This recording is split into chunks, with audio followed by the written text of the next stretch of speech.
A ndryshon temperamenti me kohën apo mbetet I njëjtë? Temperamenti është baza me të cilin ne lindim, që do të thotë nuk mund të ndryshojë tërësisht, por patjetër mund të zbutet.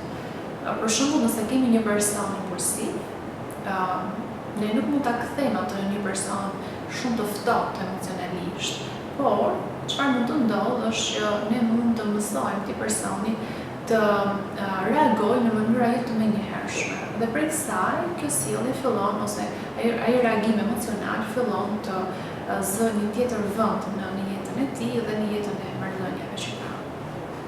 Karakteri dhe personaliteti, a janë e njëjta gjë?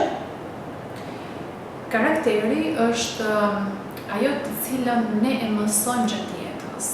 Traumat tona na bëjnë që të zhvillojmë sjellje të caktuara, mënyra se si ne rritemi, si zhvillohemi, mënyra si na mësojnë.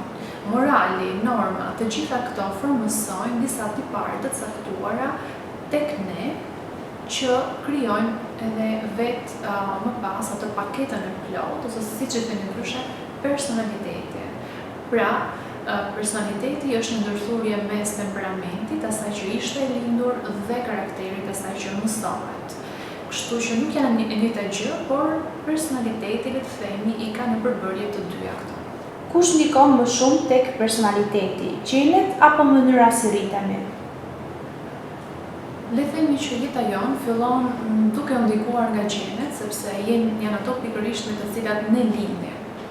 Por në fillimet e jetës tonë, sidomos në fazat e para, fillojnë të formësohen pra këto gjene, fillojnë të marrin një tjetër formë për shkak të eksperiencave që na rrisin.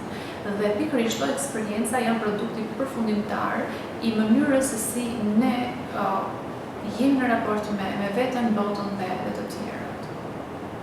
A mund ta njohësh vërtet karakterin e dikujt vetëm nga sjelljet e jashtme?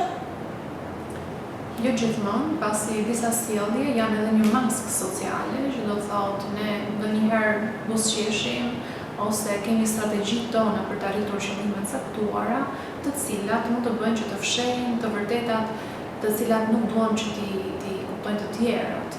Dhe ajo që vë ose shpalos të vërtetat e dikujt janë pikërisht situatat e vështira. Në momente presioni, në momente stresit të lartë, ne mund të kuptojmë realisht se si ky person është. Kështu që jo gjithmonë sjelljet e jashtme mund të jenë ato të cilat ne mund na bëjnë të kuptojmë se si është personi